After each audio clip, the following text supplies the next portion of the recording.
আসসালামু আলাইকুম প্রিয় শিক্ষার্থীবৃন্দু। তো তোমরা যারা 2024 সালে একাদশ শ্রেণীর যে ফর্ম ফিল আপের জন্য টাকাটা দিয়েছিলে, তো সেটি কিন্তু তোমাদেরকে ফেরত দেওয়া হবে। তো সে বিষয়ে কিন্তু একটা নোটিশ প্রকাশ করা হয়েছে।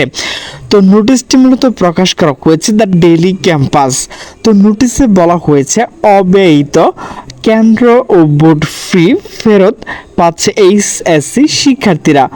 অব্যয়িত শব্দের অর্থ হচ্ছে এইটা খরচ করা হয়নি মূলত, সেজন্য তোমাদেরকে ফেরত দেওয়া হবে।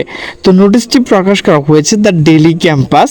তো নোটিশে বলা হয়েছে অব্যয়িত কেন্দ্র ও বোর্ড ফি ফেরত পাচ্ছে এইচএসসি শিক্ষার্থীরা।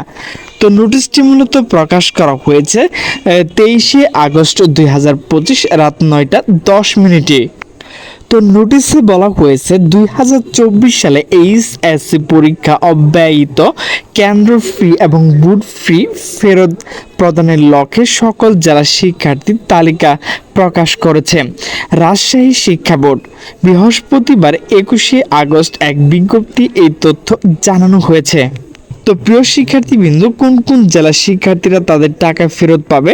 তো সেটি হচ্ছে রাজশাহী জেলার শিক্ষার্থী, এরপর হচ্ছে নবাবগঞ্জ জেলার শিক্ষার্থী, এরপর হচ্ছে নাটোর শিক্ষার্থী, এরপর হচ্ছে নওগাঁ জেলার শিক্ষার্থী, এরপর হচ্ছে পাবনা জেলার শিক্ষার্থী, এরপর হচ্ছে সিরাজগঞ্জ জেলার শিক্ষার্থী, এরপর হচ্ছে বগুড়া জেলার শিক্ষার্থী, এরপর হচ্ছে জয়পুর জেলার শিক্ষার্থী। আমি কিন্তু এগুলোর লিঙ্ক ডিসক্রিপশন দিয়ে রাখছি, তো সেখান থেকে কিন্তু আপনারা ডাউনলোড করে দেখে নিতে পারবেন।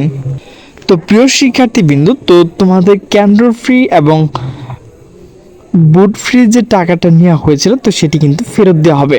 তো প্রিয় শিক্ষার্থীবৃন্দ, আমার ভিডিওটি যদি ভালো লাগে তাহলে অবশ্যই লাইক কমেন্ট শেয়ার করবে। তো সকল সুস্থ থাকবে, ভালো থাকবে, আল্লাহ হাফেজ।